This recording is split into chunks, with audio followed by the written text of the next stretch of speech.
G'day folks, welcome back to Pete's Investing. It's, February 28, 2024. This is the Nat Gas price update. Now, we're also going to cover some ETFs. The overall trend is still bearish. We've retraced to the 61 fib level still, and also including in this video, we're going to show you a new indicator added recently, which helps identify tops and bottoms, plus a trading idea, which you should hopefully get some value out of. So stay tuned to the end.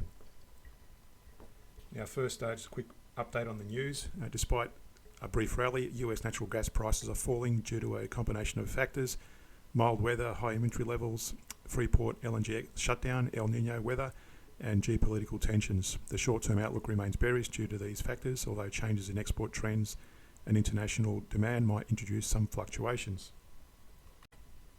First, with the natural gas commodity price, we've got the weekly, daily and hourly, and you can see there across the board on the weekly and daily we're still in a bearish momentum with the ADX 25 showing bearish indicator. On the hourly it's actually broken up slightly into a bullish mode, but that's less of an impact unless you're trading the very small time frames. On the CCI 150, it's showing no divergence, and you can see there we had a bearish divergence back there. The price fell off twice according to those two bearish divergences on the weekly. On the daily, we did have a small bullish divergence back there versus lower lows on the price, and it bounced from there. You can see those as well. I've got these blue and red arrows which have been introduced recently, and that helps identify tops and bottoms. It's not 100% of course, but it does help identify tops and bottoms, and that link to the video is in the description below should you wish to learn how to identify those. Now again, there was a bullish divergence that's bounced. There's no further, and it's still in an upswing on the daily. On the hourly, again, look at those blue arrows indicating at any point it was going to retrace, and it did so. If I zoom into that one, you can see there it did actually retrace on each of those levels ever so slightly until we were hitting this current point. It made a bigger turn. Now these clusters of, in this case, blue arrows, work nicely in conjunction with a bullish divergence. So if you see a bullish divergence, get prepared for a bounce, and you can see there it was getting prepared. Have a few more clusters there and actually bounce up from there. So that's how I use those clusters of arrows, both bearish and bullish.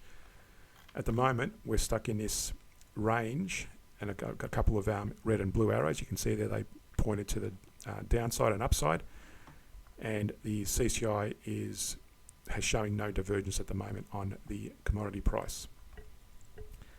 On the ETF BOIL, you can see there's still a bearish momentum on the ADX on the weekly, bullish divergence on the CCI 150 versus pretty much a flat on the price. The daily is showing a bearish trend versus a bullish divergence on the CCI 150 versus the price. And also on the hourly, we've got a slight bullish movement. We had a bullish divergence here on the CCI versus double bottom on the price, and as well as that, combined with those bullish candles, it bounced quite nicely on our previous update, and now it's retraced back into this range. Next, we've got the United States Natural Gas Fund. That's the ticker UNG. On the weekly, bearish momentum, daily bearish, and on the hourly it's broken up into a bullish mode. But on the weekly you can see a bullish divergence versus lower lows on the price. On the daily, a bullish divergence versus the price as well. And on the hourly we did have a bullish movement back here, bullish divergence versus double bottom on the price, again bouncing off that support and with those bullish candles. And lastly, we've got the ProShares Ultra Short Bloomberg Natural Gas Fund, which is KOLD. This is showing a bullish movement on the ADX, bullish movement on the CCI 150, very strong, and on the daily, fresh breakout to the downside on the ADX 25, and as well we had a bearish divergence on the CCI 150 versus the price, and it bounced to the downside. And on the hourly, you can see they're bearish at the moment, making new lows, and you can see there the price is broken below that recent low there, so that's not looking too good, although I've got these bullish candles which may indicate a bounce, but we need to see the CCI turn up to confirm that at the moment. So in terms of a trading strategy, we look at this is on the hourly chart. We look at when the price chart Heikin-Ashi turns green, you enter the trade long. and if the Heikin-Ashi turns red, you enter the trade short. So that's based on the trend of the daily. So these two charts on the right are the hourly charts. This one's the average down approach. This one's the stop loss approach for those new to the channel.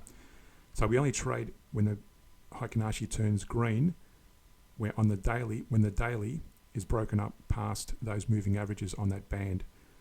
These indicators, by the way, are in the description below with the videos describing those. So when the CCI 150 turns above those moving averages, and the Heikin-Ashi on the hourly charts turns green, you go long. And I've identified this back test to that point there. You can see there when it breaks above, the CCI breaks above the moving averages there, you take those long positions on both the average down approach and the stop loss approach. So the average down approach, you take profitability and you close a trade when profitability reaches 0.6% for the intraday, or 0.6 or 6% for the daily chart if you're trading at high time frames. In this case, we're trading the hourly based on the daily trends. So you take profitability and close a trade when the profitability reaches 6%, and you average down when the price goes against you by 0.3% on the intraday or 3% on the daily. The stop loss strategy is the same exit strategy. You take your profits when it reaches 6%, and you exit your stop loss when the price goes against you by 0.3%. So you can see here one contract entered for each time, and a couple of times you would have had a stop loss where the price declined. So you can see there during that long period, trading the natural gas $10 contract, you would have made 4,800 or 4,820 using the average down approach. For the same period using the stop loss approach, you would have made 1,470. I've gone back now to the previous where it showed the short program back here, just to demonstrate the short program as well on both the average down and the stop loss approach.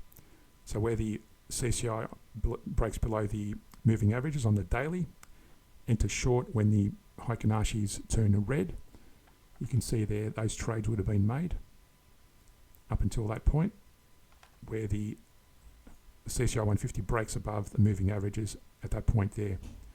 So you would have stopped the short programs at that point on either the average down approach or the stop loss approach, depending on which strategy you choose. I'm not dictating what you should use. I'm just giving you some ideas how to trade these. So at that point there, you can see there on the daily, it's broken up into the moving average band, and you would have stopped the short programs. So at that point, the shorts generated 2,115 in revenue versus the stop loss program generated 855.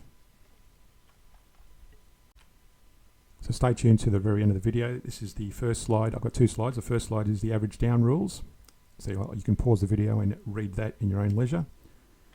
And the second slide shows the stop loss rules. Again, pause the video at your own leisure. Thanks for watching. Hit that like and subscribe button.